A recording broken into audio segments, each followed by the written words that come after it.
took some time this summer to explore our own state, visiting some new sites. That was just great. Thank you for tuning into Hannah and Eric Go Birding, a podcast by birders for birders. I'm Hannah and he's Eric. And we created this podcast to share adventures, sometimes misadventures, and opinions that we have on different birding topics.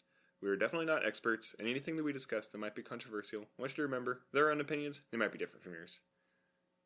So we have had a gangbuster number of people coming to our tufted puffin walks, and Yes. I don't know if it has anything to do with this or just our marketing that we did around town or what, but we've been doing it for I don't know what, 5 or 6 years. At least because we did it. We did do it 2019. Okay. And then 2020 was kind of spotty, and then 2021 is when we really started up again. Yeah, and I mean, before we were having 5 or 10 people. Right now we're having 50 to 60 people. Yeah. Which is awesome. I really enjoyed doing that. Yeah, it's nice. Yeah. So the puffins have been very cooperative. Yeah. I posted lots of fish, lots of interactions, them fighting in front of burrows and kicking each other down the hill. So we hope you're having an interesting bird breeding season. Yeah. Wherever you are. And if you happen to find yourself in Cannon Beach, Oregon, through August, please swing by, and if we can't show you puffins, we can at least help you figure out where they're at. Yeah. So something that I wanted to kind of touch on, I barely got a chance to kind of skim it, but there's been a lot of discussion on Facebook about this, is using the AI help features in Lightroom and other photo editing software, that there has been this massive uptick in people doing that. It's basically the easy button, you click it and it fixes whatever is wrong with your picture. Sometimes it's small fixes, sometimes it's big fixes, and there have been a lot of weird photos uploaded. eBird has an article about it that they just came out with today, posted on the main page. I'll link it in the show notes, but it has photos of getgreen herons with 3 legs that have been uploaded. Oh, really? Because people just didn't catch it as they ran it through a photo editing and an AI fix, and then did it. So it's just a big warning of maybe don't use AI for stuff like that, because the whole objective of the media on Macaulay Library and iNaturalist and all of these citizen science softwares is to represent whatever it was that you were seeing in the wild. That way scientists can then look at it in the future and be like, oh, how are things changing? But if you change something, make the colors so much brighter than they were in real life, or modify it, I'm not saying people are doing this on purpose. There might be some, but just clicking that AI button and just fixing, quote unquote, fixing whatever it was that was wrong with it. It might make it a more artistic photo, but it also doesn't help the science, because it does weird stuff to the colors, does weird stuff to the detail in the feathers. Well, and I think it may not actually exist. I think that's a good point, because Merlin and Macaulay Library and all those programs, they don't necessarily need the best photo of a bird that you've ever taken. They also want some bad photos, so they can help train their system to be able to identify birds and of photo qualities that vary. 1, 2, and 3 star photos are still useful data wise. Yeah. And same with audio. 1, 2, and 3 star audios are also still useful data wise to be able to pick out different birds in recordings, older recordings that people may have uploaded on there. You might be like, oh, well, actually there was a white-throated sparrow in this place that you've never had a white-throated sparrow, but we didn't know because the person didn't hear it, and then it was picked up in the audio recording or whatever. Yeah, and you complain a lot about people who have all of these 5-star reviews of photos on Merlin or on Cornell that aren't 5-star quality, and it's that friends went in and gave them 5-star reviews, when the whole thing is, like I said, to educate the program and the computer software about how to do it. And so if they think that's a 5-star picture, then that's gonna skew all that information. Exactly, because there's a lot to unpack about the rating system with eBird, but so Eric will throw that in the show notes if you want to learn more about that. And if you upload photos to eBird, just do the photo that you took. edited in the way that eBird suggests that you edit. Like cropping. A little bit of cropping, a little bit of lightening, what it would like the very, very small changes that are not substantive to the actual bird itself or the habitat around it. Interesting. So the Global Big Weekend is coming up in a couple of months on October 10th, and we'll do another team with that. It's Go Birding Team, and we'll share more about that coming up. But just to put that on your calendar, Global Big Day. Well, Global Big Weekend is the whole weekend, but the day is October 10th. So we also want to mention that we still do have a space on our Naturalist Journeys trip to Costa Rica in October. So this is our last episode to talk about that because the deadline to sign up is halfway between this episode and next episode. So this will be the last time you have to hear us pitch to come with us. I mean, we only it's just 2 spots left, right? Well, it's like a minimum of 1 spot. Okay. And then, a maximum of 2, I think. Okay. Yeah, so if you are thinking about joining us, reach out to Naturalist Journeys. The link is in the show notes for that.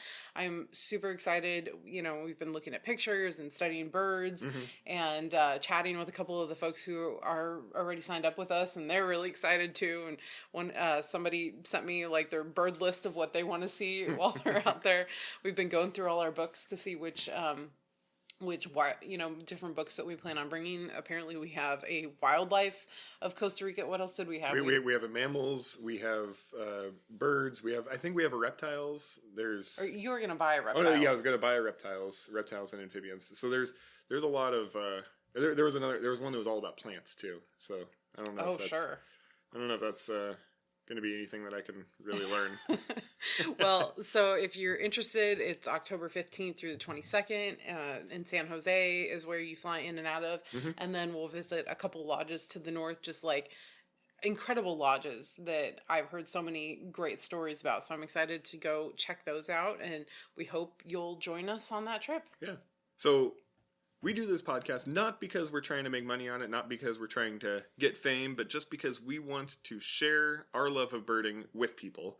But with that, it does cost some money to run a podcast. The hosting for the website and the hosting for the podcast, in order for it to be available online, does cost a little bit of money per month. And we really appreciate the people who have supported that effort through Buy Me a Coffee and Venmo. We want to thank Neil and Brad, who both supported the show in this last cycle.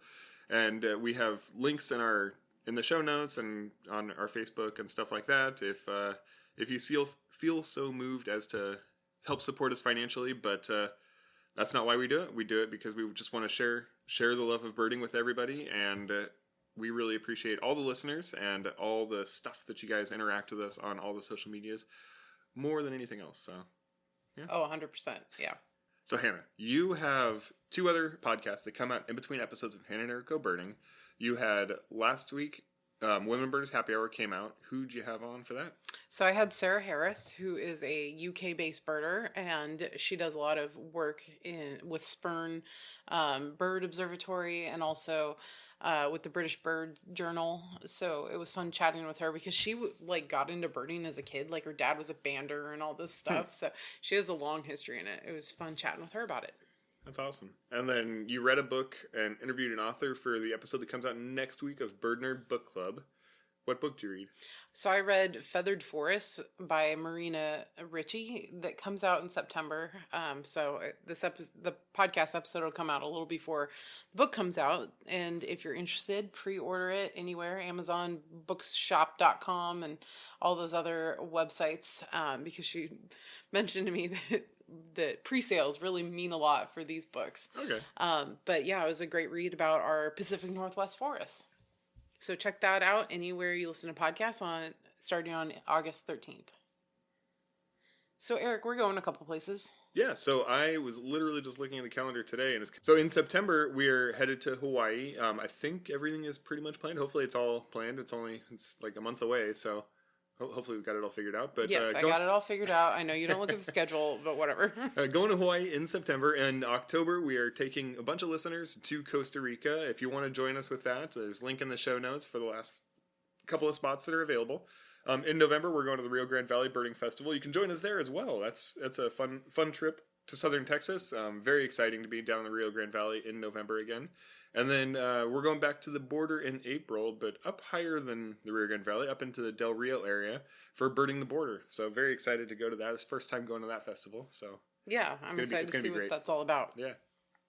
So that brings us to our August Bird Nerd giveaway. And for this, it was sponsored by King's Yard, and they have a dual bird feeder. So it has like two sides to it that you can fill with different food if you want. And the deadline for this is August 18th. And what we want you to do is tell us, what's your favorite backyard feeder bird? And you get extra credit if you post pictures with it. Eric, do you have a favorite backyard bird, a feeder bird? Yeah, so I feel like you're gonna go, oh, that was mine. Yeah, I feel like I am. Yeah, well, because we can both have the same backyard feeder bird. No, we can't. We can't agree on this. No, we can agree on this. This is like sports wars. We can't agree. We're legally obliged to disagree on this. Yeah. No, the black-headed grosbeaks. We get black-headed grosbeaks that come to our feeder. We used to not have, like, we would have like one every once in a while. Yeah. Now this year and last year, it's like really regular. Yeah, it's interesting. Female and male will be out at the feeder, and they're harassing all the other finches. So, is that what your bird was going to be? Well, I was going to, but I'm going to choose a different one now. Oh, okay. So, because we're not legally allowed to agree on this. Yeah. So we have a backyard, and we feed birds in our backyard, and we had been doing it for like 2 or 3 years, and having sparrows and chickadees and things like that. Mm-hmm. And then we were walking around our neighborhood one time, and we saw a neighbor who had a Niger seed feeder that was just full of American goldfinches. And I was like, oh my gosh, I just wish we had American goldfinches. I'd love to have American goldfinches. And they're only a couple houses away. Yeah, and then like later that week, I think, is when they came in, and we had American goldfinches. And I don't think we've had that many this year, but they're so beautiful, and they're so brightly colored, and they're just an easy bird to like look out and like find in the yard, rather than like the brown sparrows that are out there. Well, and they're always asking questions like, what? Yeah. What? Huh? So tell us your favorite backyard bird that comes to your feeder by August 18th to win this dual bird feeder from King's Yard.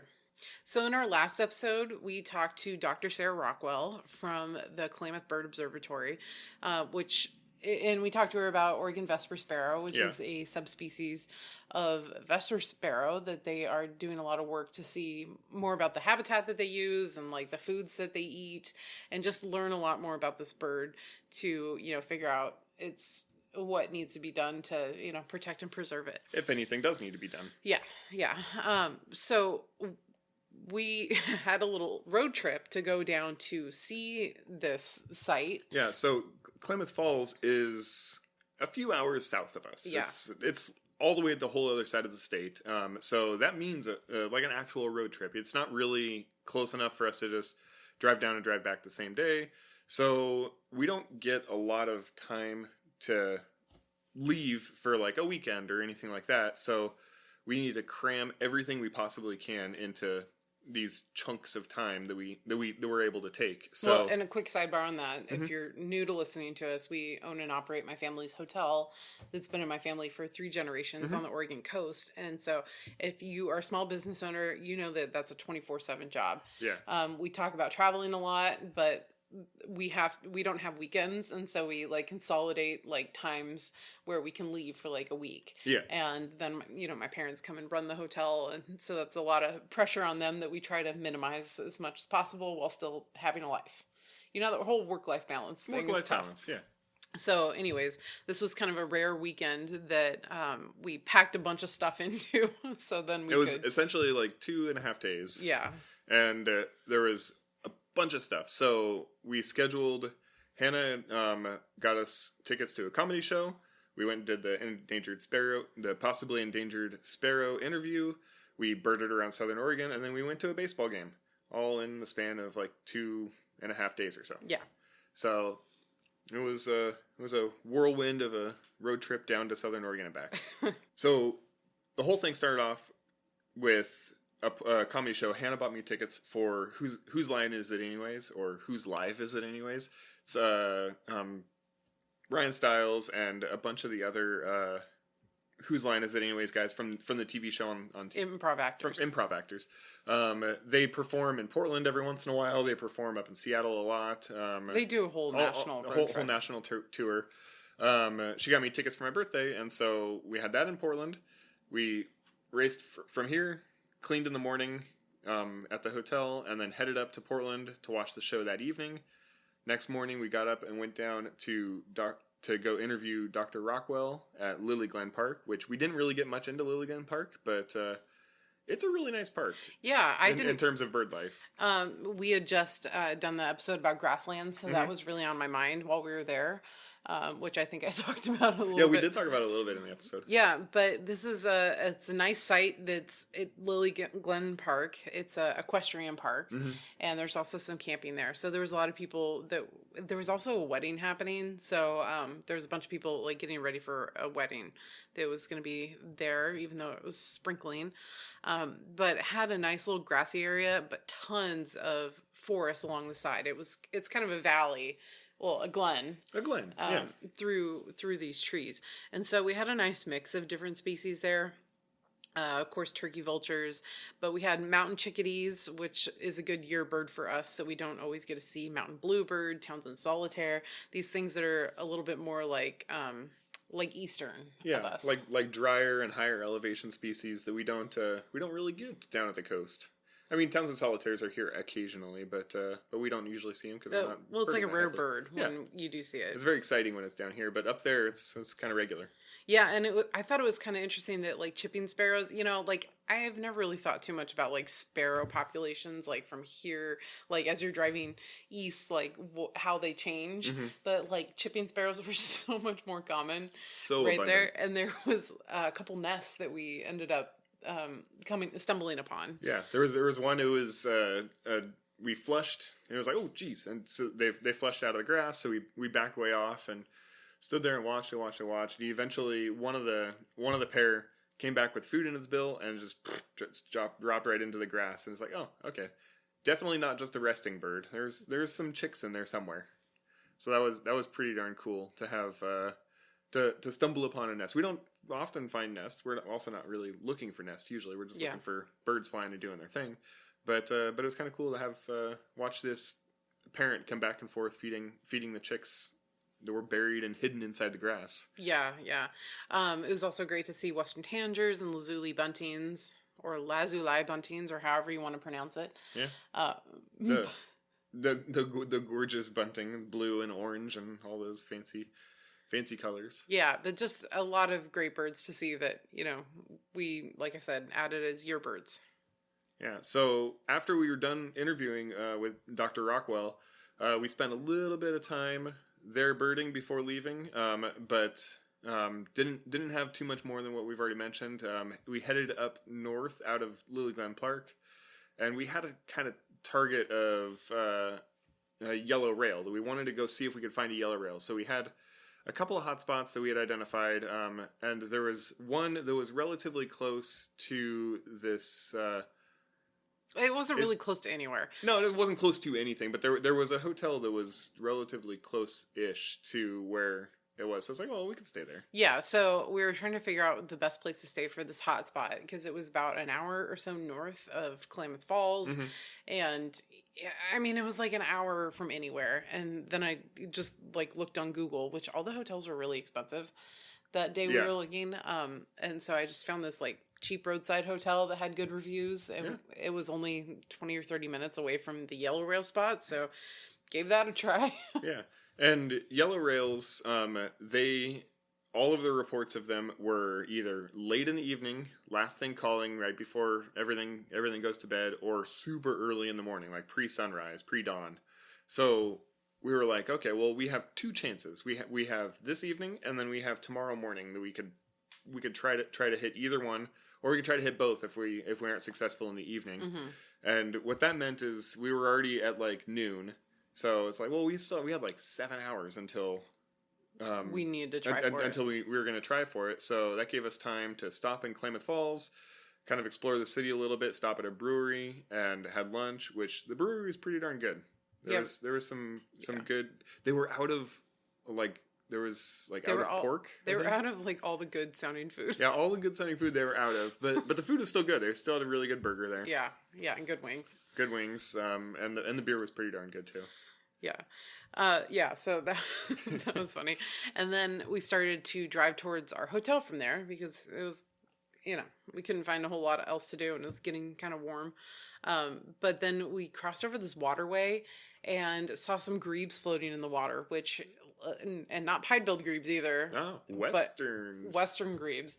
And I mean, we get western grebes and other grebes, but it's usually out in the surf. Yeah. And so we don't get a close... And they're like distant because That's what I was gonna say. they're on the other side of the breakers. So you have a couple hundred feet of breakers. So the absolute closest that you ever are out here is like 500 feet. Yeah. Or 600 feet. They're a good distance out there. And these were in like basically like a duck pond, like which was only probably like 200 feet wide or so. And these grebes were right in the middle of it. So we had to pull over so we could get a good look at them. Yeah. It really reminded me of Christina from down in San Diego. The photographer. The photographer that she does trips out to see the grebes dancing. And I was like, this is what she would be coming out to see. Sure, 10 hours south or 12 hours south or whatever. But this is exactly it. Like grebes on a flat lake up at relatively high elevation. This is where they're coming to breed, and they're doing all their breeding stuff. So it's like we should come back here in in the spring, like in February. And see if they're dancing there. See if they're dancing there in around K Falls. Yeah, that'd be cool. I'd love to see them do that. Yeah. We ended up having about 30 western grebes, double-crested cormorants, American white pelicans, a really vocal western wood pewee, Brewer's blackbird, red-winged. So not a whole lot of other super unusual stuff. But it was just fun to see the grebes and a couple of foresters' terns that were patrolling the water there too. Back and forth, yeah. Yeah, it was just really pleasant. I could see why somebody would buy one of those little homes on the side of the shore there. Yeah. So from there, we continued up the highway, headed towards our hotel, just kind of meandering, just trying to find a few birds as we're going along. And as we were driving, it was black-billed magpie after black-billed magpie after black-billed magpie flying back and forth across the road. We were driving through like this cattle area, and it was just like it was like, okay, I just randomly made a list, like just dropped a random pin along the track. Say, okay, well, because it was a year bird, so I was like, we gotta get it on a list somewhere. So I randomly dropped a pin around the area that we kept seeing them over and over and over to get an insight on a list in there. But yeah, it was black-billed magpies are fun. Yeah, like they're really fun birds they're very charismatic. I feel like as we're talking about that, it's like our big year's going strong. It's going good. We added like 10 birds. Yeah, all in one little tiny 2-hour stretch. Yeah. So we got to the hotel and just kind of chilled for a little bit. It was, like I said, it was kind of warm. And there was nothing around. Like nothing. Luckily, like we had. This was like in the middle of a national forest or something. So yeah, there was nothing. The hotel was the gas station for the area, also, and the grocery store. Yeah. So there was nothing at all around. So it was kind of we bought. Or we had our lunch at the brewery, but it was a kind of late lunch. So this was like, all right, well, good thing we ate a bunch there because there's nothing out here where we're at. So it was just kind of chill at the hotel until the sun started to get cooler out there. And then at 6:30 or so, it was like, all right, I think it's late enough. Most of the lists started at like 7 or 7:30 out there at this place called Mare's Egg Spring. So we headed up that direction and couldn't really find it once we got there. Honestly, there was a pond.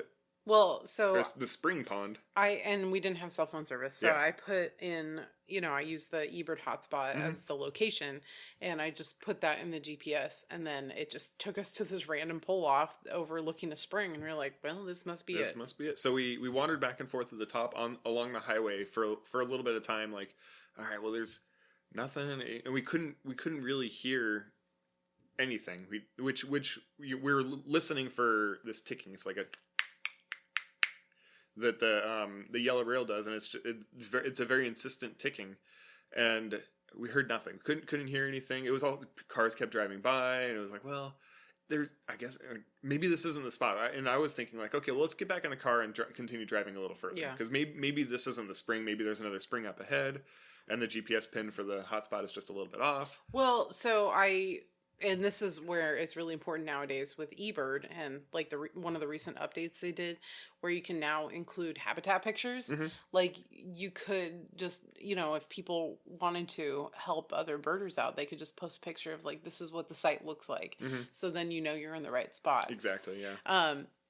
Which I should go back and do because I did take pictures of it.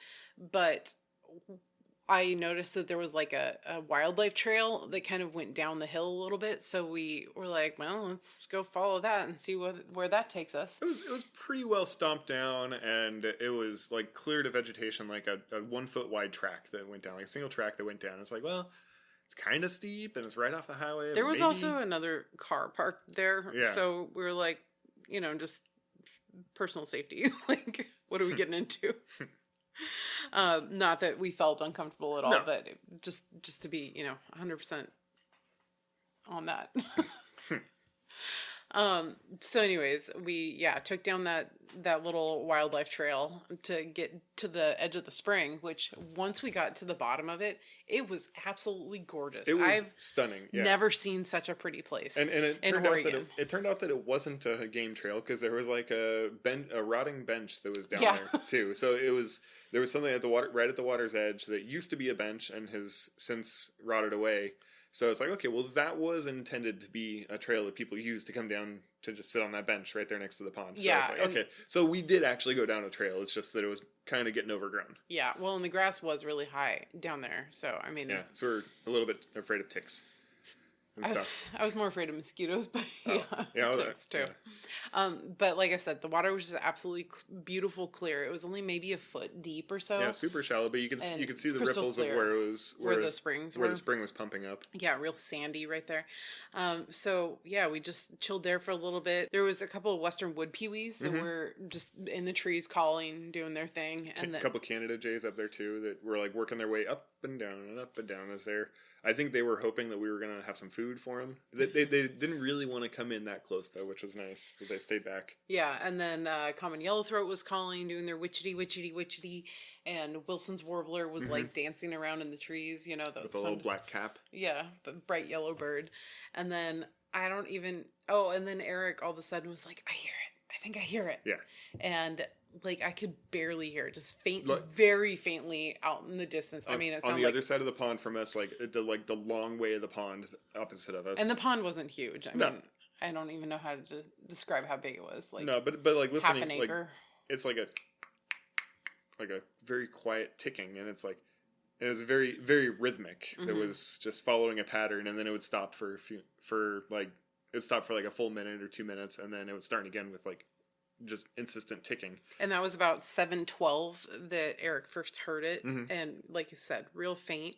And then about 10 minutes later, we heard it again, but a little bit closer, like substantially right at the closer. edge. Yeah, and it's like, that's definitely the bird. And we spent a long time. Like it was probably it sounded like it was moving. So the opposite edge of the pond was maybe like 30 feet away from us. Yeah, something like that. And we could hear it like getting closer and closer. So it looked like it was directly across the little pond from us, or the spring. And I was sure that it was going to just poke out for just a second. Yeah. But no, it did not poke out. We listened and listened and listened, and no luck on getting it to pop out. I did take a bunch of recordings, and I don't know if it's really like good recordings, but like looking at the spectrogram of it, you can see the ticking on there. It was just so quiet. Well, I'm sure you'll use it as the intro or the outro to this. I don't think I will. I think it's you're just gonna hear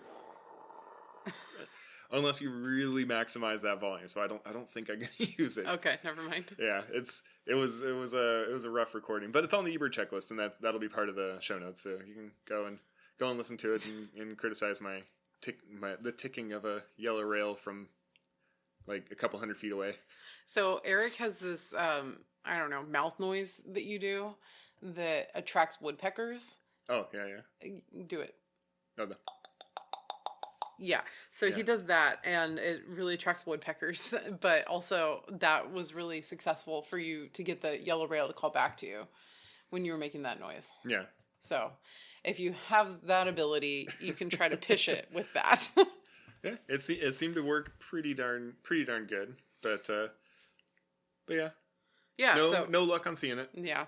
So we scampered back up the bank to the car with the excitement of seeing a new lifer, and because it was only like 7:30 or so, I was like, let's see if we can find some lifer pie. Yeah, which there was only one. So the hotel we were staying in had a grocery store, and I was like, well, we could get some of like those like moon pies or like a gas station. It was closed though. Yeah, and I didn't even realize that anyways, but I was thinking, well, we can get something there. But then there was this resort that was on the way back to the hotel. It was almost back to the hotel, and I was like, well, we could check and see if the restaurant's still open there. I feel like resort is like a generous name. It has campsites, and then it has a couple cabins, and then a restaurant. Yeah, a resort. Okay, sure. I would call it more of like a park, like an RV kind of park. Yeah, it was kind of like an RV park. It was not a lot going on, but it had a restaurant. No shame on it. I'm not. No. Yeah, not saying that at all. There's not a lot of resources around, so it's yeah. They have what they have. Which we got there, and it was like, I think it was like a half hour to close, and we were thinking it didn't say online what time it closed. And so there was a sign on the door as we got there, and it said 8, and we got there at like 7:30, and so we like walked in, and I just asked the waitress real quick, like, I know you're close to closing. Would it be okay if? Well, actually, my first question was, do you have pie? And she was like, no, we don't have pie. We have a chocolate cake and then like a white chocolate raspberry cheesecake. And I was like, that's close enough to pie. And since that's all you have, that's close enough. Yeah, and I was like, okay, so you're gonna close at 8. Like, is it rude if we come sit now? Yeah. Or, would you rather us leave? And because we work in a tourist town, so I'm used to asking our friends, like, are you on your way out? Have they already closed the kitchen and cleaned everything? Should we not sit down? Yeah.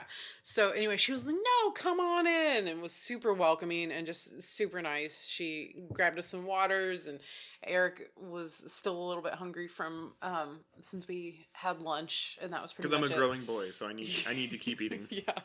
And so he ordered like dirty fries or cheese fries or something, and then we got a piece of the raspberry cheesecake. Like potato scoopers, I think is what they call them. I think it was. Yeah, potato scoopers. And it was hang on. Yeah.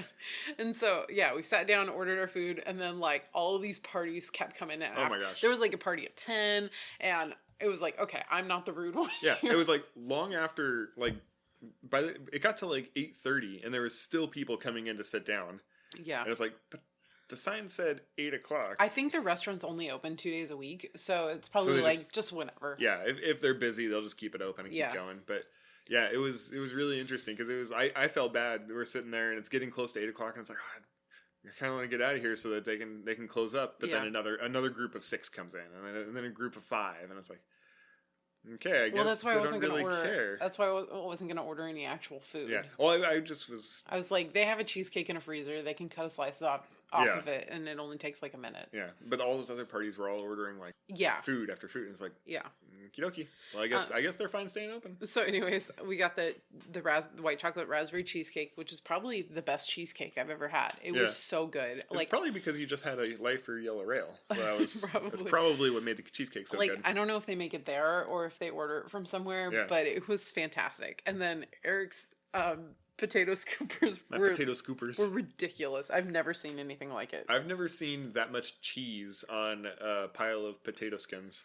Like, yeah, they were like half potato skins. Yeah. Like half cut ones. But yeah, just like pile of cheese and bacon and oh my gosh, like a heart clogger. Yeah, definitely. I still haven't recovered.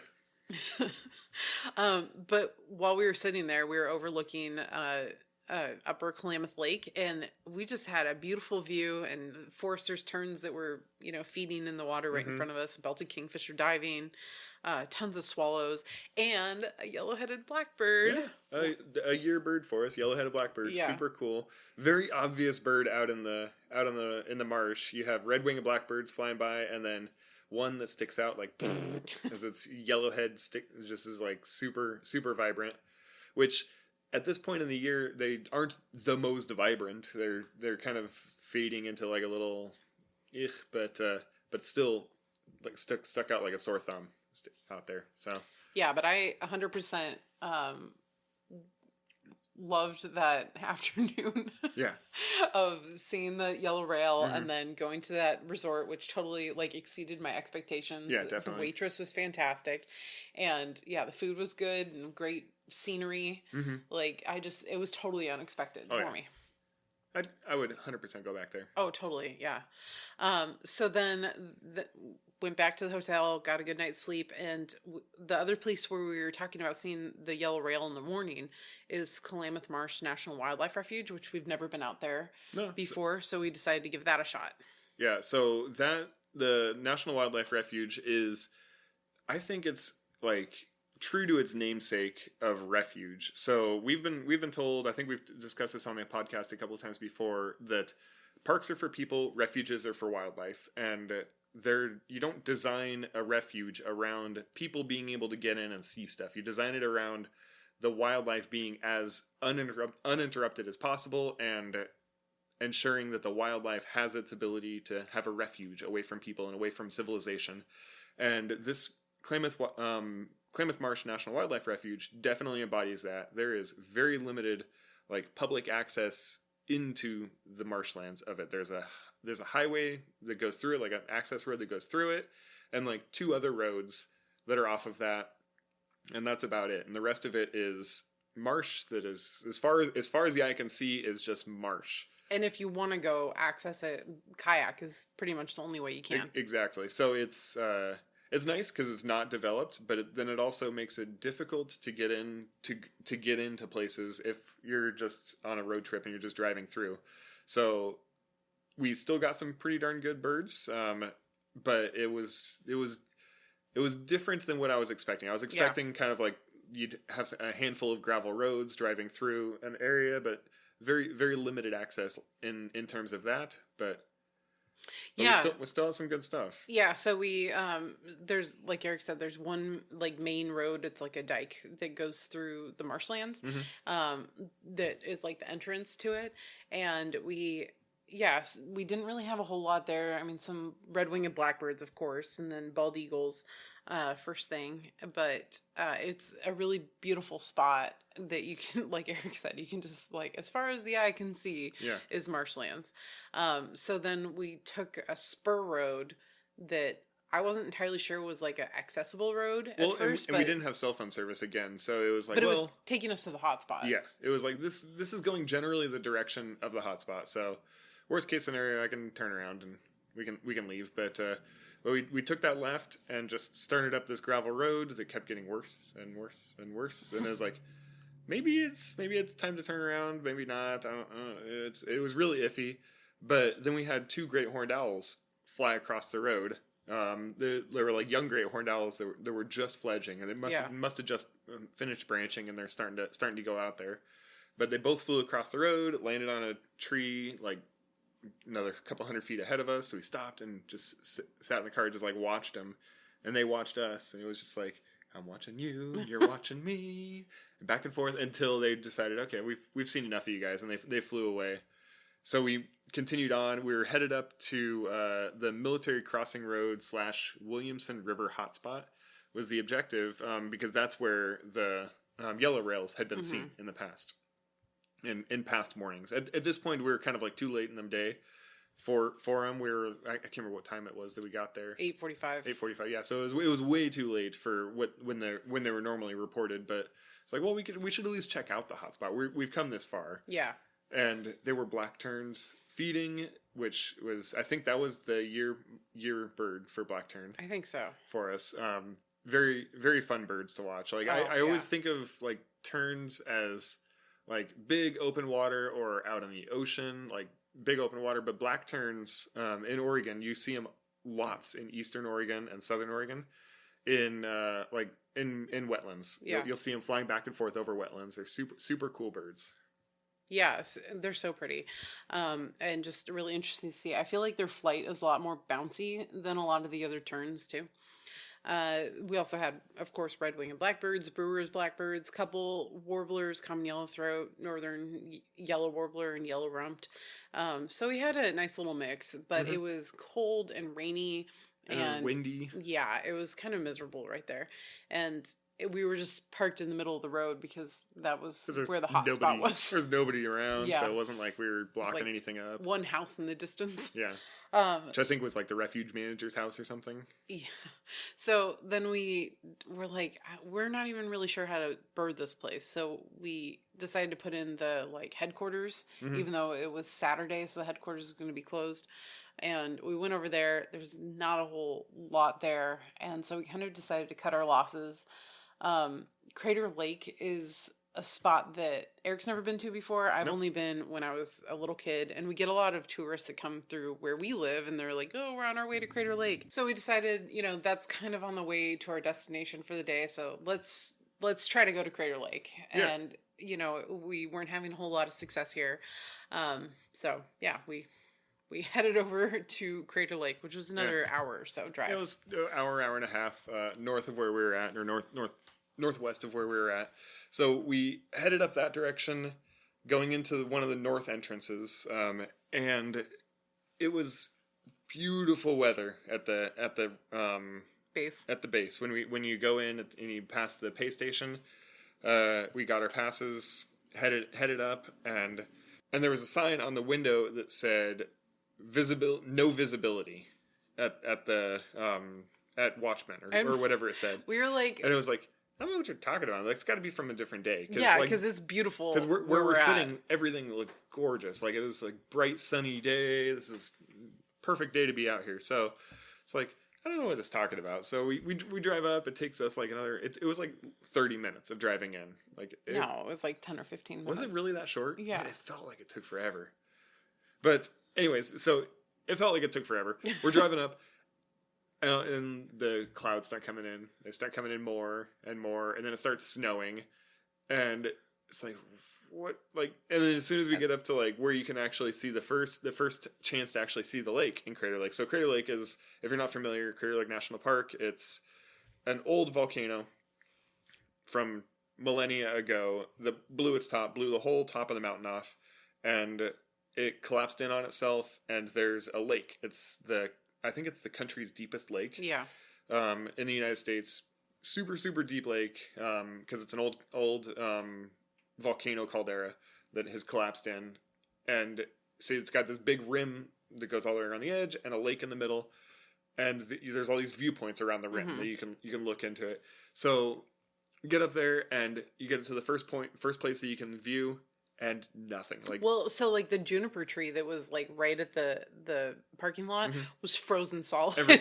Yeah, and this is June 27th. So this is summer. This is summer. Yeah, and everything is frozen, and the wind is just whipping and throwing snow in our faces, and it's like, we were not prepared for this.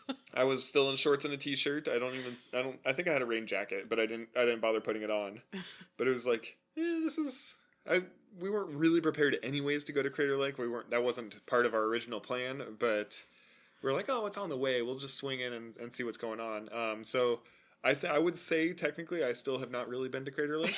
You've been there, you just haven't seen it. I've seen, that's true. That's more accurate. I have not seen Crater Lake. So, because we could not see water. No, you couldn't see like 100 feet in front of you. Exactly. Visibility was a dozen feet. Like that was it. Like you had to drive slow because of the visibility. Like it was, the clouds and fog were so thick. So we kept on we got back in the car, kept on going towards the lodge that's over there. And there was a ton of people there getting coffee and hot chocolate. Yeah. And just trying to like ride out the snow to see if it was going to clear. So we walked down to the little overlook, had a couple mountain bluebirds. Yeah. So that was our bird there. Yeah. 2 birds. That was all we had there. But yeah, we got down to that overlook, and I was really hoping it was going to clear. It looked like it was going to start clearing. And actually, so I take it back. We did see some water. You could kind of see the waves barely in the lake. With binoculars. Looking through the sea of fog down there was this poor English couple standing next to us, like FaceTiming somebody back home, and they're like, do you want to see our look of the lake? And they like showed, they're like, nothing. There's nothing. Just a white blanket. That was it. And one of our friends had been there a couple days before and just had stunning photos. Just amazing, just clear. You could see Wizard Island. You could see the whole thing. Like, and we're just like looking at white. So that happens. We're gonna have to go back so I can actually see the lake someday. Yeah. Maybe do a little bit of hiking. Yeah. But Crater Lake is a super cool place. But yeah, that definitely does happen. Yeah, it's the only national park in Oregon. Yeah. For whatever reason, we don't have any national parks. We have a lot of national wildlife refuges. We have national historic sites. We have stuff like that, but no national parks. And so this is my one opportunity to go to the one national park in Oregon, and the fog has to fog it in. So maybe next time we'll go in like August or something. I think it's crapshoot. I think you never know if it's going to be nice. It probably is just you never know. Yeah. So it's a mountain. Mountains create their own weather, and so you never know what's going to happen. And I just didn't even realize how high elevation is like Klamath is. You know, that whole area when we were driving through all these farmlands, it's like 5,000 feet of elevation. Like it's pretty high up there. You're pretty high, yeah. Yeah. So again, we kind of cut our losses and we had to head to Eugene, Oregon, and we went to go see the Savannah Bananas play the party animals. Yeah. So Savannah Bananas. Okay, didn't even think about that. I'm wearing one of the shirts. We're transitioning into baseball now. This is a bird podcast, but just briefly about baseball. Yeah, so there's this league that's not really that old.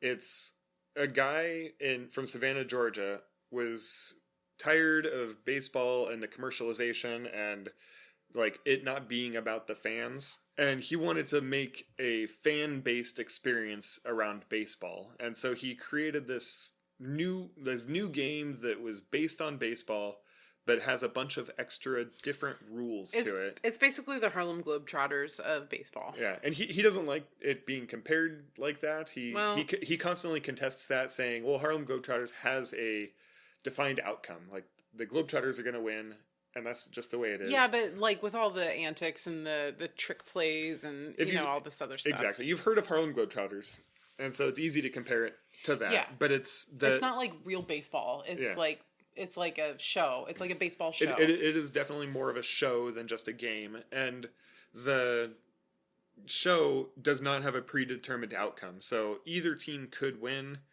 They're actually playing the game, not just like, oh, well, I'm going to do these things. So they have a bunch of extra rules, like if a player hits a foul ball and somebody catches it in the audience, that counts as an out. They don't have any mound visits to have like timeout and like psych up the pitcher. There's the batter, once the batter steps into the batting box, cannot step out of the batting box, otherwise it counts as a strike. There's a bunch of rules that are like made to speed up the game, and then the game has a 2-hour time limit. So it's 2 hours and that's it. No more. So they have all these rules. They also do like flips and stuff like that. Oh, they have dance breaks. Dance breaks. There's all these things that are added into it. And so Hannah ended up getting tickets to one of the games in Eugene. It's kind of difficult to get the tickets. You have to enter a lottery, and then if you're chosen out of that lottery, then you get the opportunity to buy some tickets if you win the lottery. Which is part of their whole shtick is that you want to make something like a goal. It's an achievable goal, and so people are excited to pay money to get tickets because they won the lottery. that's part of the whole gimmick. Is everything is about the fans and making sure the fans are having a good time, and you're having a good time because you won the lottery, and now you get the chance to give us money. Yeah, but the owner of the whole thing, he was there at the game, and he was walking around, and he looked like Willy Wonka. Yeah, very Willy Wonka. Yeah, he was wearing like a yellow tux with like a top hat, and he was walking around the whole stadium and had a FaceTime or like a TikTok live or something going on the entire time with a flock of people behind him. Yeah, that looked like the happiest guy in the world, just running around, smiling and having a good time, shaking everyone's hands. High-fiving everyone, so it was a good experience. We had a lot of fun at the game. It was everything that you see online plus some. Like if you've ever seen these videos of them online where they're doing flips and they're doing all these trick plays where they throw the ball behind their back or they catch it between their legs and all these weird stuff. I would have liked to see it though, like on the field in Seattle. Oh, on an actual baseball field. On T-Mobile, because where we saw it was at Autzen Stadium. Which is the football field for U of O. And they just like modified it into a baseball field. And so, I don't know.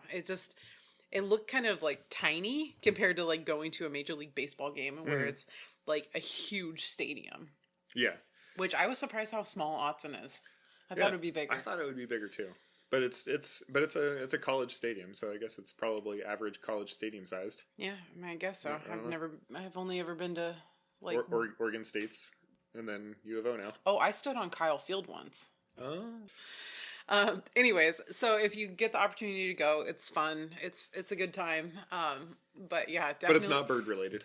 Oh, though there was birds. Yes, there was. There were two. There was an osprey nest on one of the lights on the field, and it was funny because the Willamette River runs really close to Autzen Stadium. Runs basically through U of O or right adjacent to U of O. So you have a river right there, and so the osprey were nesting on the big tall light towers really close to the river. But they had the like the cameras going on the whole time, so the big screens were like showing the game, and they also had a drone that was like overlooking the game the whole time. And at one point the drone focused in on the osprey like for a full minute. Yeah. And it was just like zooming in on the osprey, and it's like, what is this camera operator doing? Did they like not like switch it properly to the right camera? But it's like we were just like watching the osprey as one of the parents comes in and feeds it and then stands around and then flies away. Yeah, that was pretty cool.